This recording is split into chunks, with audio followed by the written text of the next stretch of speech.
नमस्ते और PGT puzzle channel में आपका स्वागत है। हमारा चैनल राजनीति, पॉलिटिक्स, भूगोल, जियोग्राफी और व्यापार, ट्रेड की जटिल पहेलियों को सुलझाने का प्रयास करता है। और आज हमारे सामने एक बेहद दिलचस्प भू राजनीतिक पहेली है। यह एक ऐसी कहानी है जिसमें दोस्ती, दबाव और रणनीतिक स्वायत्तता की परतें हैं।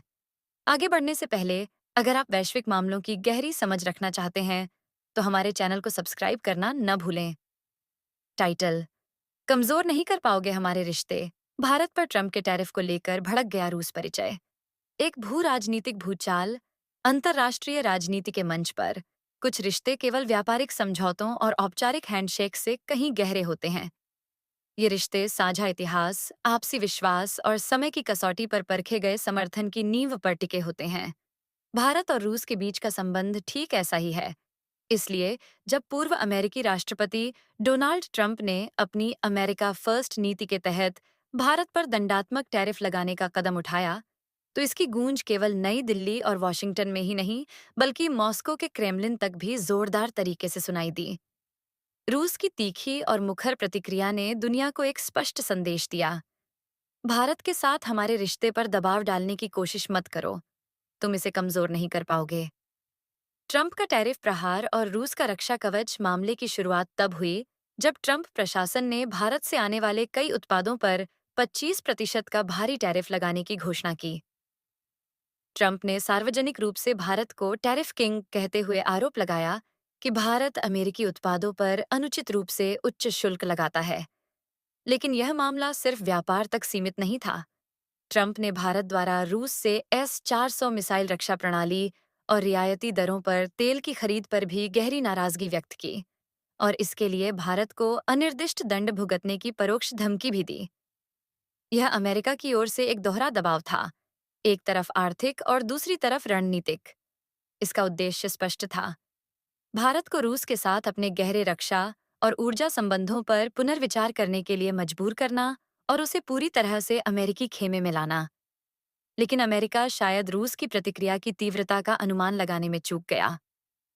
रूस ने इस कदम को केवल एक व्यापारिक विवाद के रूप में नहीं देखा, बल्कि भारत की संप्रभुता और अपनी स्वतंत्र विदेश नीति पर सीधे हमले के रूप में देखा। रूस ने तुरंत भारत का बचाव करते हुए एक मजबूत बयान जारी किया। रूसी विदेश मंत्रालय ने कहा कि अमेरिका द्वारा भारत पर दबाव डालने की कोई भी कोशिश प्रतिकूल होगी।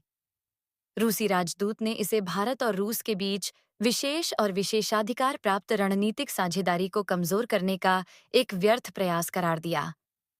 यह एक सहयोगी द्वारा अपने मित्र के लिए एक अडिग और सार्वजनिक समर्थन था, जो आज की अवसरवादी दुनिया में दुर्लभ है। अतीत की नींव पर टिका वर्तमान का विश्वास, रूस का यह आत्मविश्वास और मुखर समर्थन खोखला नहीं है। यह दशकों के अटूट सहयोग की ठोस नींव पर खड़ा है।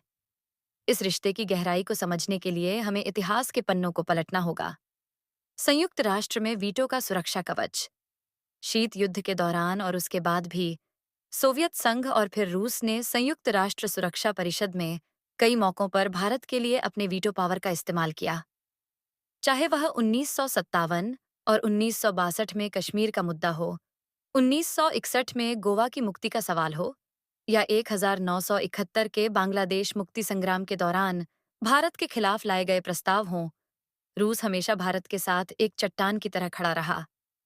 1971 में जब अमेरिका का सातवां बेड़ा भारत को डराने के लिए बंगाल की खाड़ी की ओर बढ़ रहा था, तब सोवियत संघ ने ही अपनी नौसेना भेजकर शक्ति का संतुलन बनाया था। रक्षा साझेदारी की रीढ़। भारतीय सशस्त्र बलों का लगभग 60 से 70% हार्डवेयर रूसी या सोवियत मूल का है। ब्रह्मोस मिसाइल, भारत और रूस का संयुक्त उद्यम, से लेकर S-400 Triumph air defence system तक, यह साझेदारी भारत की रक्षा क्षमताओं की रीढ़ रही है। अमेरिकी प्रतिबंधों CATSA की धमकी के बावजूद भारत का C-400 सौदे पर आगे बढ़ना यह दर्शाता है कि भारत इस रिश्ते को कितना महत्व देता है। ऊर्जा और आर्थिक सहयोग। हाल के वर्षों में, विशेषकर यूक्रेन संकट के बाद, जब पश्चिमी देशों ने रूस पर प्रतिबंध लगाए, भारत ने अपने राष्ट्रीय हितों को प्राथमिकता देते हुए रूस से रियायती दरों पर कच्चे तेल का आयात बढ़ाया। इसने न केवल भारत की ऊर्जा सुरक्षा सुनिश्चित की, बल्कि रूस को एक महत्वपूर्ण आर्थिक जीवन रेखा भी प्रदान की। भारत की रणनीतिक स्वायत्तता की पहेली, यह पूरा प्रकरण पीजीटी पजल के हमारे सिद्धांत को पूरी तरह से दर्शाता है, जहां राजनीति, भूगोल और व्यापार एक दूसरे से गहराई से जुड़े हुए हैं। अमेरिका भारत को इंडो पैसिफिक में चीन के खिलाफ एक महत्वपूर्ण भागीदार के रूप में देखता है, लेकिन साथ ही वह भारत की रूस के साथ दोस्ती को भी नियंत्रित करना चाहता है। यह एक विरोधाभासी रणनीति है। इस जटिल स्थिति में भारत ने रणनीतिक स्वायत्तता की अपनी पारंपरिक नीति का शानदार प्रदर्शन किया है। भारत का संदेश स्पष्ट है। हम अमेरिका के साथ अपने संबंधों को महत्व देते हैं, लेकिन यह रूस के साथ हमारे समय परीक्षित संबंधों की कीमत पर नहीं होगा। भारत किसी एक गुट का हिस्सा बनने के बजाय एक पुल के रूप में काम करना पसंद करता है, जो अपने राष्ट्रीय हितों के आधार पर सभी प्रमुख शक्तियों के साथ संबंध बनाता है। नई दिल्ली ने न तो अमेरिकी दबाव के आगे घुटने टेके और न ही रूस के साथ अपने सौदों को रद्द किया।